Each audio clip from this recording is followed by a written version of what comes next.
if you have big plans for your life and think of your dreams as simple reality. It is my privilege to introduce United States Congressman Jim Bank.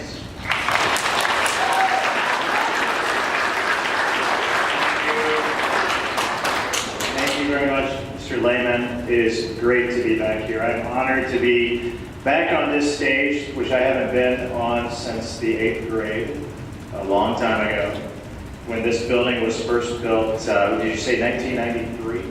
So in 1993 was the last time I stood on this stage. I'm honored to be with you today. As Mr. Lehman said, Whitko Middle School played a big role in my life, and Mr. Lehman did specifically as well. When I was in the 5th grade, my mom and dad decided to buy a house out by Collimer. Any of you know where Collimer is?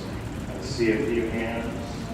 So we moved from Columbia City, where I was a student at Whitko Middle School, which doesn't exist anymore. It's another school in Columbia City. We moved to Collimer, and we became enrolled in the Whitko school system. And I got to tell you, I wasn't a very good student in the 5th grade. So I remember the opportunity that we do. Any of you heard of the American Dream? Have you ever heard someone talk about the American Dream? I've been able to live the American Dream. The American Dream to me is what my mom and dad used to tell me when I was a kid, when I was your age, that grow up and work hard and apply yourselves.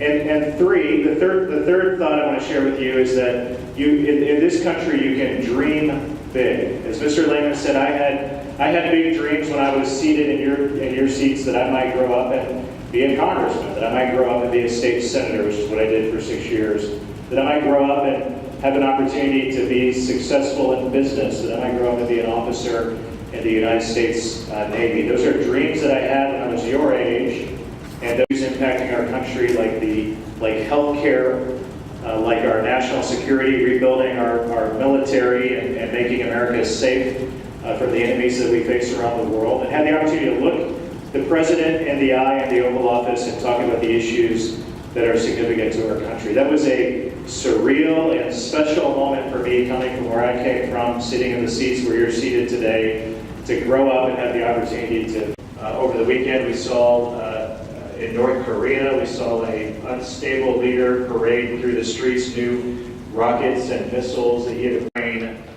and met with leaders in those countries and talked about the way that America works with their countries to keep them safe and to keep the world safe. And so my life has changed in a way where I've become more educated about the world and a better understanding about how our world works and the role that America plays in it. So because of that, I feel like significant responsibility in my job to do a good job for all of you who I represent in Washington, D.C.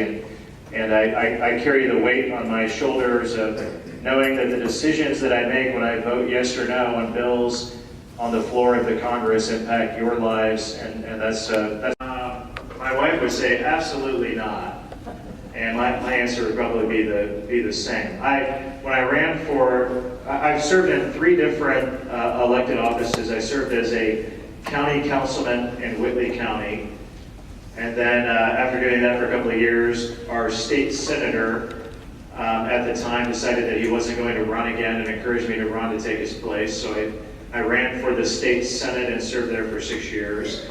And then when I was in Afghanistan serving a couple of years ago, when I came home, our congressman, his name was Marlon Stutzman, he ran for these as well. So I expect to be the terms in the House of Representatives are every 2 years. That means that next year I will already be running again for re-election.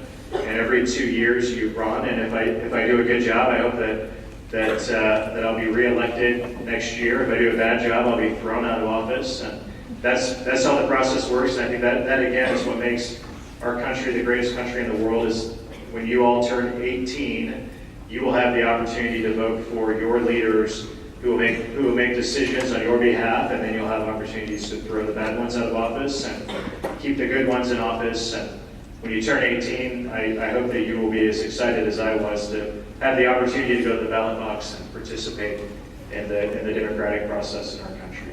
So, is that all we have?